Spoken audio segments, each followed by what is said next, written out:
इस इंडस्ट्रीज में एक खास बात जो सुबह आपको बताना रह गया वो ये था कि इतनी ज़बरदस्त जो सेलिंग आ रही है, देखिए 1% और नीचे एफआईआई होल्डिंग रिलायंस इंडस्ट्रीज में 6 साल के लोएस्ट लेवल पे आ गई है। मयूरेश आप हैं हमारे साथ? ओके, मयूरेश चले गए। मयूरेश रिलायंस को बहुत क्लोजली ट्रैक करते हैं। 6 ईयर लो पे है एफआईआई होल्डिंग। एफआई सेलिंग कर रहे हो तो आपको दिख ही रहा है। तो जो बड़े स्टॉक्स हैं जहाँ पे एफआई की होल्डिंग है उसमें रिलायंस इंडस्ट्रीज भी एक है और 6 ईयर लो पे इसकी होल्डिंग पहुंच गई है। ज़बरदस्त वीकनेस, 2750 का भाव लास्ट देखा था, इनफैक्ट इससे ऊपर गया था 2800 के आसपास ऑल टाइम हाई, और वहाँ से जो घूमा है ये ज़बरदस्त फॉल। क्या ये 2100 2000 नीचे के लिए ओपन हो रहा है क्या प्रशांत? एफआई का बिकवाली तो कहीं रुकने नहीं वाला है, एटलीस्ट अभी दिख नहीं रहा है, कोई संकेत नहीं है ऐसा।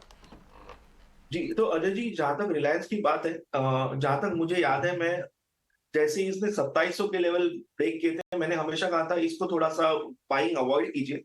और अगर मैं अभी देखूं तो मेरे लिए सबसे मेक और ब्रेक लेवल इसके लिए होगा 2175 से लेके 2180 का जोन। तो ये अगर ब्रेक हो जाए और हम इसके नीचे क्लोज हो तो डेफिनेटली जो लेवल्स आप कह रहे हैं 2080 से 2100 वो दिख सकते हैं। तो फिलहाल के लिए अगर कोई इसमें लॉन्ग, मेरे हिसाब से तो इसमें कोई लॉन्ग होना नहीं चाहिए, बट अगर हो तो स्पॉट बेसिस 2185 ये आपके लिए मेक और ब्रेक लेवल होना चाहिए। ये क्लोज हो जाए तो आप सरेंडर कर दीजिए और पोजीशन से आउट हो दीजिए। पर वही बात है ना अजय, जो बड़े रेस्क्यूअर है, संकट मोचक डीआईस तो लगातार बढ़ा रहे हैं। आप कहेंगे, मुझे लग रहा था कि अभी कहेंगे कि वो बेच रहे हो तो क्या कोई ले भी तो रहा है। देखिए डीआईएस का व्यू जो होता है ना लंबा होता है। हाँ। वो 3 साल 5 साल ये मानी जा सकती है बात कि अब जो इन्वेस्टर्स बाजार में आ रहे हैं वो लंबा व्यू लेके आ रहे हैं।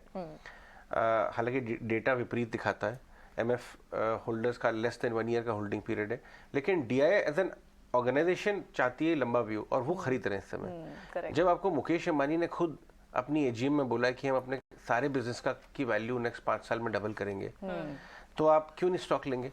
लेकिन एफआई सेलिंग जारी है। यही नहीं, हम और स्टॉक्स भी निकाल के लाएंगे जहां पे एफआई ने दबा के सेलिंग की है और उसकी ब्रंट आ रही है। तो कोई फंडामेंटल रीजन नहीं है, प्योरली टेक्निकल रीजन है, जैसा देवेन कह रहे थे। डीआईएस लॉन्ग टर्म व्यू या इंस्टीट्यूशंस लॉन्ग टर्म व्यू रख रहे हैं, लेकिन क्या रिटेल पार्टिसिपेंट्स भी? आप क्योंकि 2023 की शुरुआत से हमने इतना कुछ देखा है, लॉन्ग टर्म व्यू पर ही ज्यादा भरोसा बन रहा है। नहीं, रखना चाहिए, बन रहा है या नहीं कह सकते, लेकिन रखना चाहिए। वही रैशनल अप्रोच हो गया, रखना चाहिए तो, लेकिन होता अलग है।